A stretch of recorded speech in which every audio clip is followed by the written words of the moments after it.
Hey everybody, welcome back to another video, and in this one I am going to give my final thoughts on Wuchang Fallen Feathers. That is right, I just beat the game yesterday, finished it, not eager to get back on it or start a new game plus anything. I will get into it why.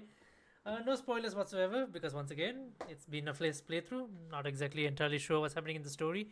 Know a little bit of what's going on, so there's nothing much I can tell you, give you story wise, but there is some interesting bits in there. So first of all, what do we think about the game overall, right? It is a great game. It is a great Souls-like game, right? It's not. I wouldn't say it's like an amazing overall, game of the year type game, but it is a good, fun game to play if you enjoy these kind of Souls-like challenges. Go fight big bulky boss fights and stuff like that. It is amazing, right? It's got some very interesting combat gameplay mechanics which makes the game stand out on its own, so it doesn't feel like any other Souls like copy or anything like that. So the game is unique on its own through its combat system, right? It shares a unique story, it has a very refined and its own unique combat playstyle that you can use. So yeah, it is pretty nice, I would say, to play. Apart from that, story wise, there is quite a compelling story if you can understand what's going on, right? You need to do your due diligence, read a little bit about the lore, read all the items, read if you're into that kind of stuff. If you're able to, then you'll be able to tell what's happening in your first playthrough to a certain extent, else you'll be as lost as the rest of us are. So yeah, story, there is quite a good story there, right? But it's just that it's a bit difficult to follow. But then again, in any Souls-like game, it is difficult to follow whatever the story is. So if I were to draw a little bit of comparison to Black Myth Wukong, where Wukong had so much really good cinematic moments, this does not. It does have a very killer OST, good soundtrack, right? There's some really good music in this game. I really enjoyed some of the music, especially in the main menu, the main OST, some of the boss fight OSTs, and things like that. Amazing designed world bosses, amazing designed characters, right? Really good. So yeah, overall, really good in all those departments. So I did run into a few issues, however. So one main issue is the graphics issue. So I've seen a lot of people on PC complain about graphic settings, performance issues, taking time to set up the correct graphical settings so that you can play the game without much issues. Now I played on PlayStation and I expected to run into less into these kind of issues, but on PlayStation itself, the game still looked a little bit choppy here and there. Some dropped frames here and there, some edgy graphics. Sometimes the character models looking a little bit, you can see the edginess to it. So it took a while for me to like twiddle around. In a console game, you don't get that many graphics options to twiddle around with to kind of like get it right. So it was a bit weird to me how a little bit badly optimized this game is at times.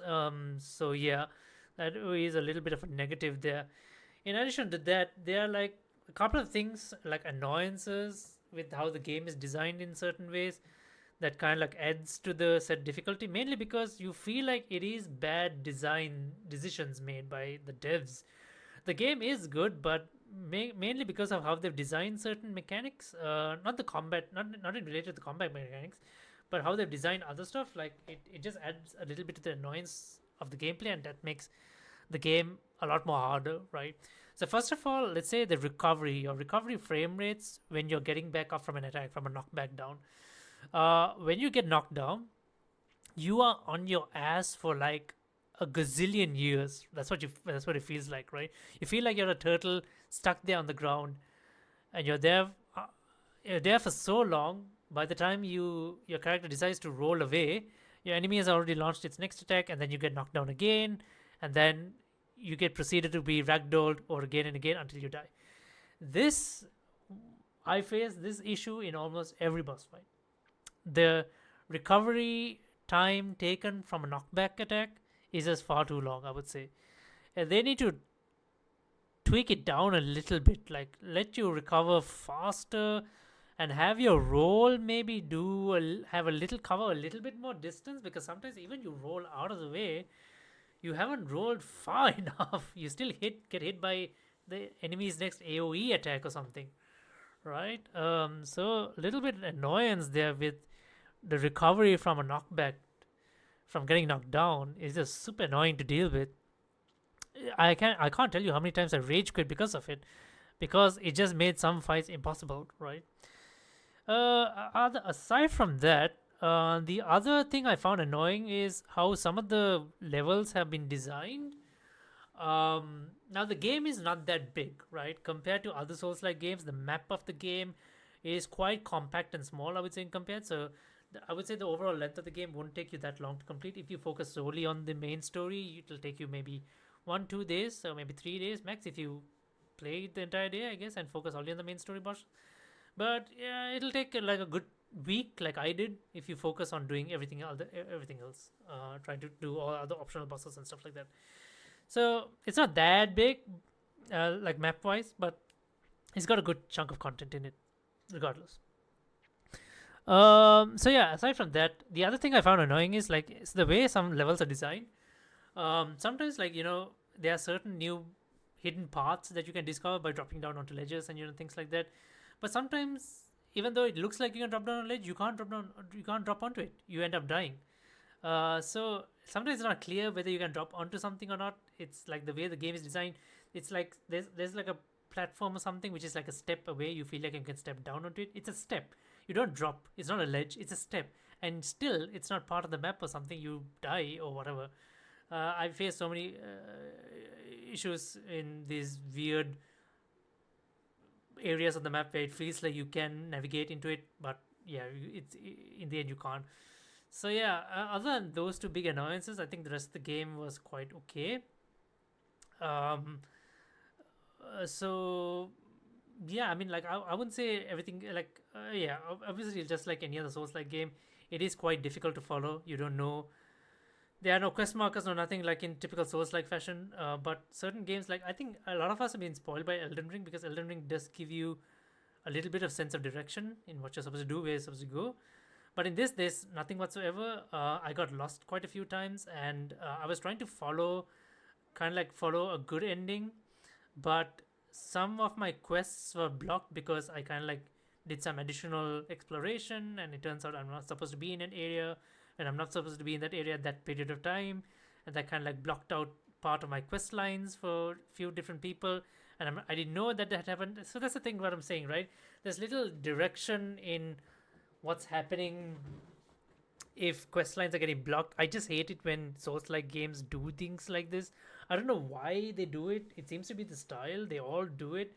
But I just find it super frustrating. Like, why? The game is already annoying as it is. Your boss fights are annoying as it is. Sometimes your mechanics are annoying as it is, which makes the boss fights even harder as it is. The more annoyance you need to add on top of it is sense of direction and lack of, telling us like if quests are blocked or not. I just hate that. Like, it might be just me. It's just I just get super frustrated, right? I spend so much time trying to make sure I do things in an orderly fashion, only to find out that I have been wrong since the beginning, and I have effed up my entire playthrough, and I end up with a bad ending in the end. Regardless, aside from that, the game is still super fun to play. If you if you have the mental aptitude for it, just like any other Souls like game. So yeah, I mean, it does hold on its own. Its unique mechanics makes it stand out its own. So it doesn't feel like a copy of a Souls like game, any other Souls games or anything like that. It doesn't feel like a clone or anything. It does stand on its own. It's got its well designed characters. It has its own unique story as well. Once you get to know understand it, I kind of like read a little bit about it after my first playthrough, and then I understood like the depth of the story, and it is quite interesting once you learn a little bit about it. So yeah, overall, I would say this game is a really good Souls-like game, right? Not an amazing game.